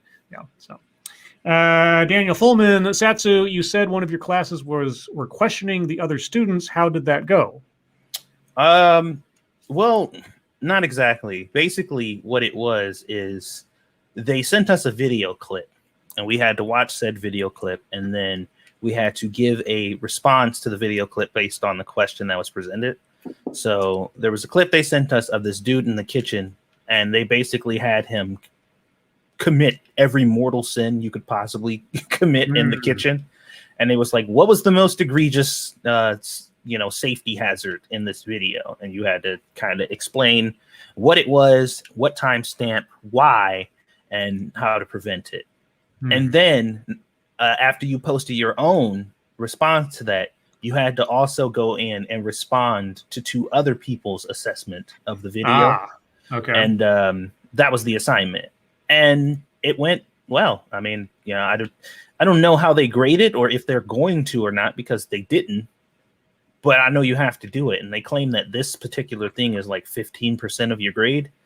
So, I mean, I was pretty happy with my response, and people responded to it, and I responded to other people, and I thought it went fine. But like I said, there was no like grade, or he didn't send me any notification. It was just like, you did it. And I'm like, oh, okay. So. Andrew Joyner, you guys ever talk about that nice lady who said she fantasized about shooting white people in the head? She was a psychiatrist, by the way. Yes, we talked about her yesterday. I did a video a while back looking at a podcast where a psychiatrist / counselor was talking about how she has integrated whiteness analysis into her counseling. The short version being, if you walk into her office and want help psychologically and you happen to be white, the first thing she'll say is, well, you're white, so is your problem really that bad? And you might think I'm being facetious. I am cribbing down to its nitty-gritty everything that lady said in that presentation. It was amazing. It really was. And it was done. The interviewer of that lady was one of my favorite subjects, Chris Hoff. Not Chris Eliza, Chris Hoff, Dr. Chris Hoff, family counselor, therapist. He was the guy that did videos in my early days where he talked about toxic masculinity and the terribleness of the patriarchy and white privilege at the White Privilege Museum and all this other stuff, or whatever it was. Anyway, let's see. Oh, wait, I already did that one. Sorry, I got to jump down. If I missed your question, guys, please just repost it. Chat is all over the place here. Ebony Williams, thoughts on cheesy bread? Depends on the kind of cheese and the kind of bread. Yeah, you know what? It's weird because initially, for a long time, I knew what a grilled cheese was. You know, I have a picture in my mind. This is what a grilled cheese is, and I found out much later that a lot of people mix up three terms. So it's either grilled cheese, cheesy bread, or cheese toast. And those aren't the same things to everybody. Yeah. And I found that out having a conversation with somebody. And they was like, you want some cheese toast? And I'm like cheese on toast? And they were like, no. And they made a grilled cheese sandwich. And I'm like, that's a grilled cheese sandwich. They're like, oh, it's cheese toast. And I'm like, what? Yeah, there's it's kind of like telling somebody that you love them, because love can mean different things to different people at the very same time. It comes off differently depending on who uses it in what context. Yes, if one person defines love as something that's very distributive amongst many people, and you don't, yes, and I'm not speaking from experience or anything. I can hear the pain in the words. Yeah, that was a rough time. Moving on, Attack Alpaca. If you could name your single biggest fear, what would it be? Gozer. Satsu doesn't get that reference, but many of you do. I know I've heard the word before. I know that's a character, I think. Yes. I don't know anything beyond that. Can't think of anything else. That's not the ghost in Ghostbuster, is it? Oh, no. well, I mean, it is a character in Ghostbusters. Yes, it is. It is effectively what the Stay Puft Marshmallow Man is. Okay, I knew it was. Gozer the Gozerian, and the form that Gozer takes is the Stay Puft Marshmallow Man. Okay, see, I knew it was Ghostbusters related. I'm like, I've heard the word. I'm before. proud of you. I am proud of you, Satsu. Yeah. I didn't think you get anything anywhere near it. I'm honestly surprised, because whenever I make some kind of like obscure pop culture reference to something from my childhood or otherwise, it's like and it's not like I hold it against you necessarily. It's like, okay, this is just not only. I mean, the Ghostbusters is relatively well known, but you would have to be an absolute nerd to even know anything more than the name Gozer, and even then, it's like, I'm fine. That's fine. What's your single biggest fear, Satsu? Well, I don't want to mood shift, but it's definitely dying before accomplishing anything of value. If I have to be honest, mine is paralysis. Oof. I mean, just about anything that would severely impede my ability to be independent. And of course, paralysis is probably the most egregious example, but that's basically it. Is that I if I have so yeah like the loss of bodily autonomy, or, and this is probably more likely given my family history, the loss of mental acuity, because Alzheimer's runs in my family. So when they announced the other day that they released the latest Alzheimer's drug for the first time in 20 years, I was happy to hear it. Then I heard all the criticism saying it might not actually do anything. Like, well, I'll take something over nothing when it comes to this kind of thing when the time comes. So let's see. Jumping down a bit. Sorry, guys. Chat jumped again. Mr. Yes, Lords of the Night, have you guys played Henry Stickmin? I don't know what that is. Henry Stickmin? I have no idea. I used to play games on Stick Death. Does that count? Remember stickdeath.com? Oh yeah, stickdeath.com. Yeah, the my favorite music video. In fact, I think it's the only music video for Whiskey in a Jar of Metallica was on Stick Death. I used to love that site, man. Those games were stupid as hell, but they were fun. I like the flash animations. Yeah, they're great. Minus F. Why are people using so many question marks? Well, Murph. Ask your neighborhood chat partner there, and they will explain to you.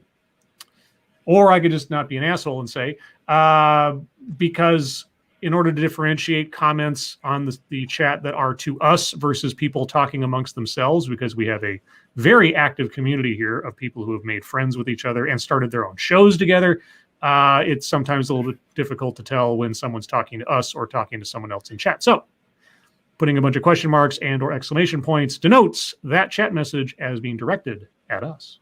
Yeah, it makes it a little easier to see them, because there have been several times I've picked questions out of the chat that weren't to us, and I'm like, God damn it.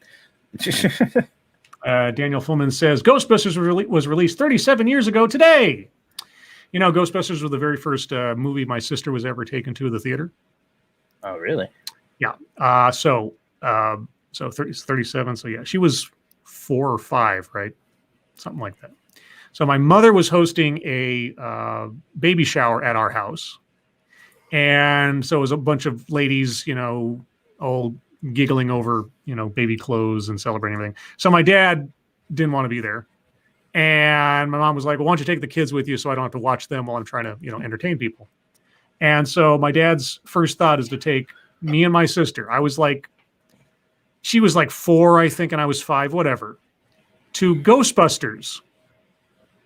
Now, if you can think of the imagery in Ghostbusters being exposed to effectively toddlers, that movie scarred my sister and I's minds for years.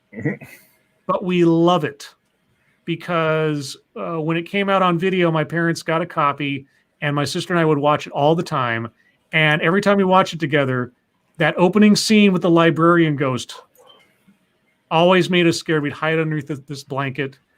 It was just the best fun. This is why I always get kind of sad when kids' movies these days are just so cotton candy, you know, because even not talking about the Ghostbusters, but like Goonies and things. There's always some level of threat or danger, even in a kids' movie back in the 80s.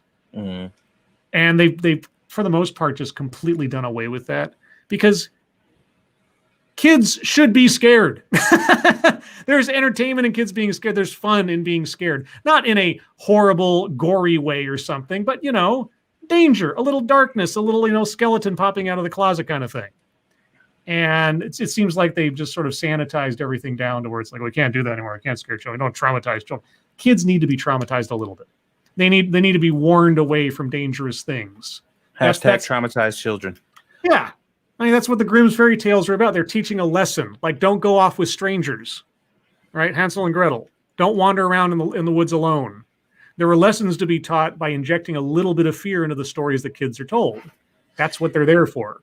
Isn't it kind of weird, though, that we've gone from, you know, these cautionary tales to teach kids like, hey, be wary around these things, to now people saying, no, we don't need to teach kids not to to be wary of these things. They just shouldn't exist. So we should ignore teaching our children to be cautious and then instead try to eliminate these things as a whole. And I'm just like, you literally can't do that. So you're just sending a bunch of defenseless children out into the world. Yeah.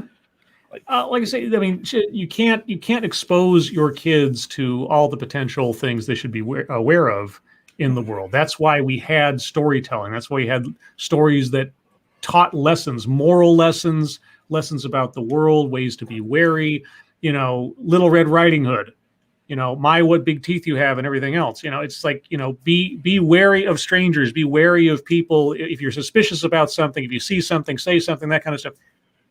Yeah, that art seems to have been lost or is being diminished over time, and I think that's a bad thing. Well, I think the boogeyman just changed.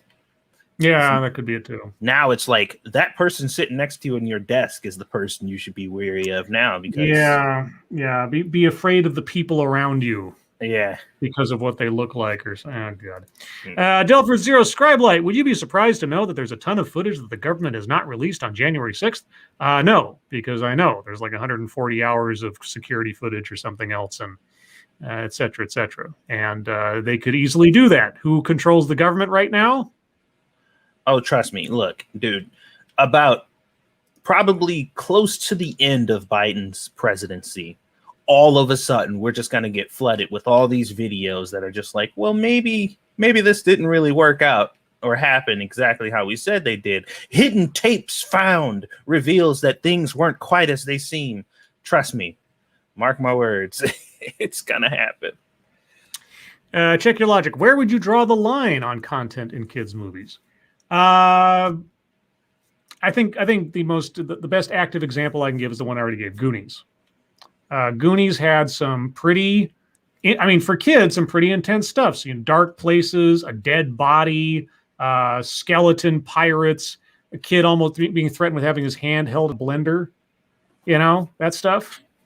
That is on the line, I would say. There's a couple of things in there that, looking back, like the whole hand in the blender thing, man, I think about that now. That's just thinking about it as an adult scares the hell out of me.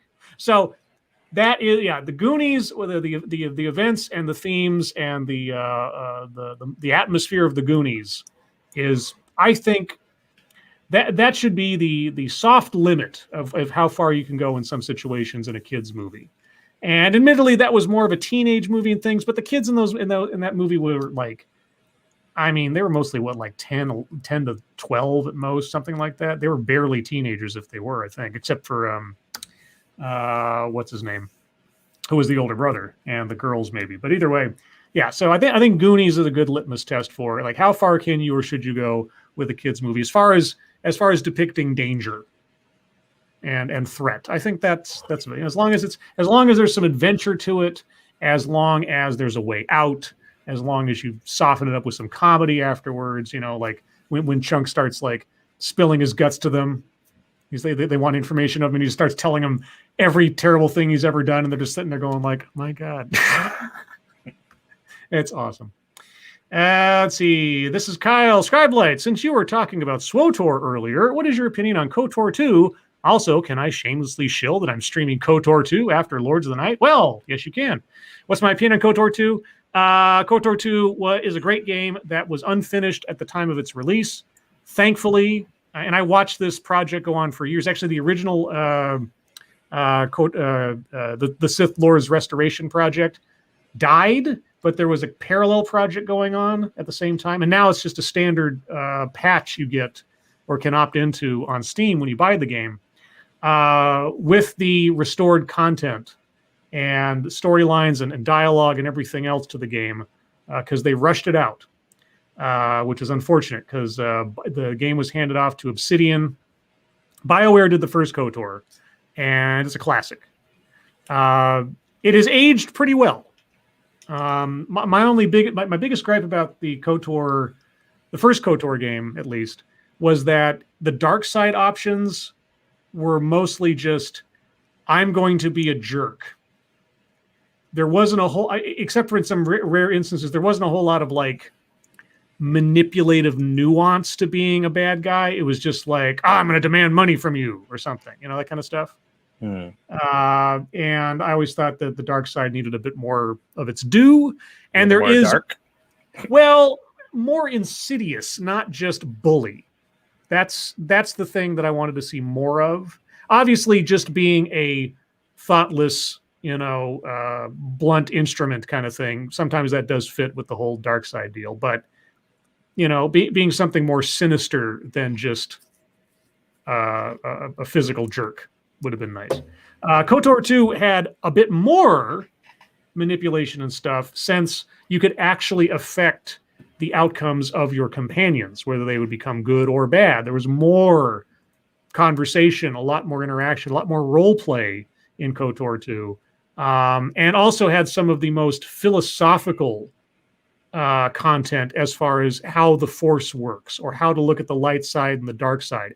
KOTOR 2 added a whole lot of nuance to the world of Star Wars as far as morality, and that was the part I liked the most about it. Some of the level design, especially at the end of the game, was just awful. Absolutely bad. The final act of that game has the worst. The bad guy base at the end is it's just boxes of rooms connected together with guys to fight. That's it. It was so trash mob grindy. And especially if you played it before they restored the content, the ending made so little sense. With the restored content, and if you talk to Kreia and get all of her dialogue out of her about things, it's great. Tells a hell of a lot better story overall. And then SWTOR just retconned most of it, and it was a disappointment. I could go on, as you've noticed. But anyway. Cougar Knife, did you know there's no Goonies 2 because shortly after bringing Sloth home, a loud noise caused him to panic and murder Chunk along with his family?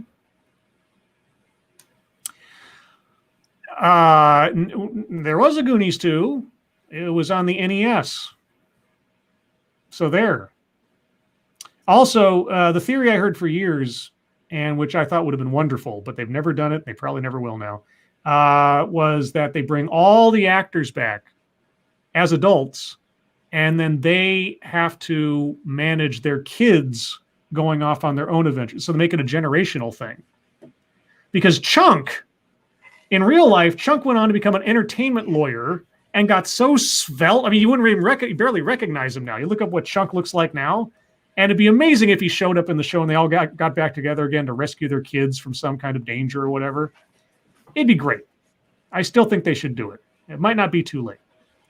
But there's been a script apparently floating around for years and years and years, but they just, I'm sure development hell or, people's salaries or budget or who knows. It'd be great though. Dr. Keeve, Scribe, when will you do Mad Libs again? When I have a third person on here and it occurs to me to do so. Because I can't make a Mad Lib work with just Satsu and I on the screen. It just doesn't operate. Not as interesting. Not as interesting. I need at least one more voice on here to do it. So, let's see. Brad Young, I have Goonies 2 on the NES. It's a pretty good game. No, yeah, no. Like I said, there is a Goonies 2. Not everybody can see it because you have to have an NES or an emulator. You have to have that, but it exists. Let's see. Mystery Satsu. Henry Stickmin is an indie game on Steam, and it is about a prison escapee turned jewel thief turned government worker that stops thieves wearing top hats. I don't even know how to respond to that. Well, as you know, all thieves wear top hats. Black Romeo, what I heard was BioWare wouldn't let Obsidian get behind the scenes look at the game, and they had to buy the game after it came out, and then they had about a year to make a sequel. Well, yeah, the whole thing was rushed. They weren't given enough time. It was rushed out the door before it was completed, and they had to retract a whole bunch of stuff or just not complete a whole bunch of things. There's a lot of, I'm sure someone out there has documented in much more finer detail than I know about all the hubbub, the goings on there. But yeah, Obsidian did a great job. But sort of like with Vampire the Masquerade Bloodlines, they pushed it out before it was completely finished. And consequently, as you can find to this day, the fan base for like Vampire the Masquerade Bloodlines is still patching that game and still updating and fixing content and adding back in lost content, or creating brand new like DLC sized add-ons to it. There was a great little fan-made DLC effectively for that game that added an entirely separate Sabbat storyline that you could join. You could join the Sabbat, and it had a whole new set of levels, whole new characters, voice acted. It fit right in with the continuity of the rest of the game. A little rough around the edges in places, but hey, what are you going to do? And it was great. And same thing with KOTOR. The entire reason you can play the whole of that game now is because fans went to the mat over years, sifting through all of the developer notes in the game files and piecing together bits of dialogue and notes and scenes and things to effectively complete the game that Obsidian never got a chance to. And it's great. So yeah, KOTOR 1, KOTOR 2, if you find them on sale, hopefully for very cheap, totally worth the buy. I'm cautiously optimistic about this remake, refurbish, whatever they're doing of KOTOR 1 that's supposedly in the works. There was a fan effort to remake KOTOR 1 at one point. It had a code name. It was like Asperian or something. And that got shut down by LucasArts, probably because they had every intention of doing it themselves at some point.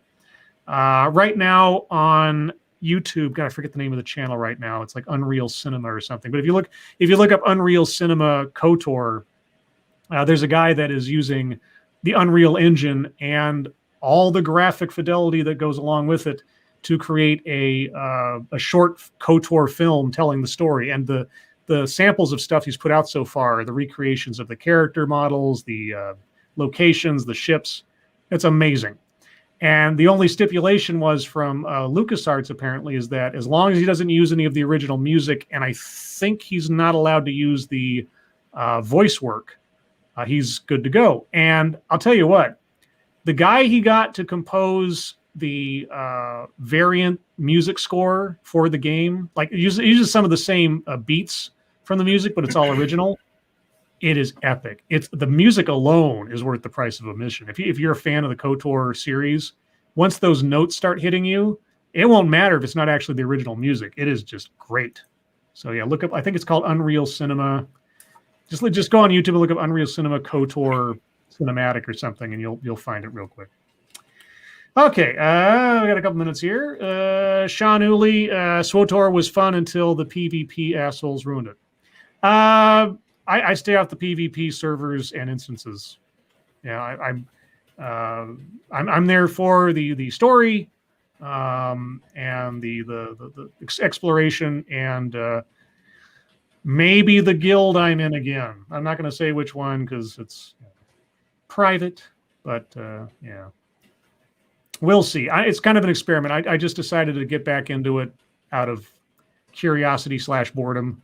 I don't know how much longer I'm going to do. If I keep hitting a wall like that thing with that one battle that I keep, if they don't fix that soon. Mystery Scribe, who was the better rapper, Tupac or Biggie? I'm too white to answer that question. I don't know. People that I know who are bigger fans of rap than I am have had different opinions on both, so I wouldn't be able to tell you. I haven't listened to enough of them, and I couldn't call myself a fan. I object to your initial statement. Why is that? Because you are not too white. Are you sure? Know. I mean, you just have not listened to them enough to know. Satsu, I'm practically translucent. Listen, if you were white, look here. But these two were your favorite artists ever, and you listen to them all the time, you'd be qualified. Well, I never really did, and I'm not. And I don't know if I'll ever take the time.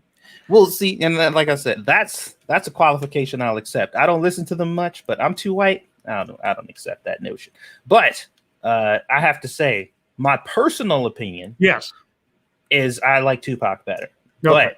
But as far as objectively who's the best rapper, I couldn't tell you. I just tend to like listening to Tupac more. So. And we'll finish up with Ebony Williams, my lord's favorite Stephen King movie or book, if you have one. Satsu, I'll let you go first. I wonder why, because I don't have one. Okay. For myself, favorite book has got to be The Stand.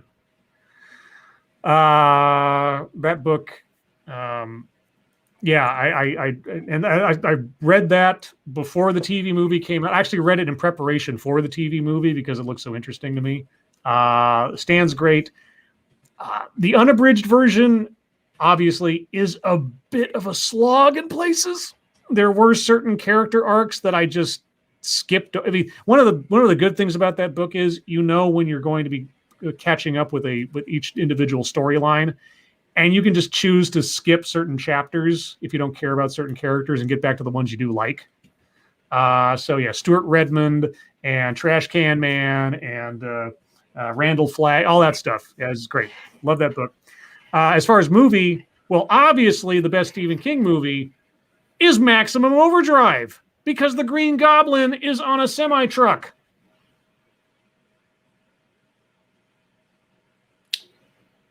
Maximum Overdrive. Emilio Estevez at his best. Everyone, it's the top of the hour and thus the end of the show. Thank you, everyone, so much for joining us tonight. You guys really are the best audience in the world. Satsu, are you going to do anything after this? Going to bed because I have to get up early and take Aaliyah to the doctor. So. Oh, is she okay? She's fine. We're just trying to make sure that that's the case because she's been having some kind of just out of nowhere fits that are out of the norm, where it's like, your kid freaks out sometimes, but there are some times where she's like freaking and there's nothing you can do to console her. And I'm just like, I want to make sure. Squishy's like, I think it's fine. I'm like, I do too, but I just want to make sure, Yeah, no, better safe than sorry, as I say. Yeah. So, all right. As for myself, I may be streaming tomorrow regarding the first episode of Loki coming out on Disney Plus. I will give as much fair warning of when I'm going to do that on Twitter as I can. Might be early in the morning, might be the afternoon, depending on the timing of everything. We'll see. Beyond that, you can find us tomorrow night on Satsu's channel for the next episode of The Lords of the Night. We'll talk about the news of the day, news stories you submit, what we've been up to on the internet, and then your questions and comments. Because I say that during every TEDx in some way, shape, or form. Anyway, everyone, thank you so much again for joining us.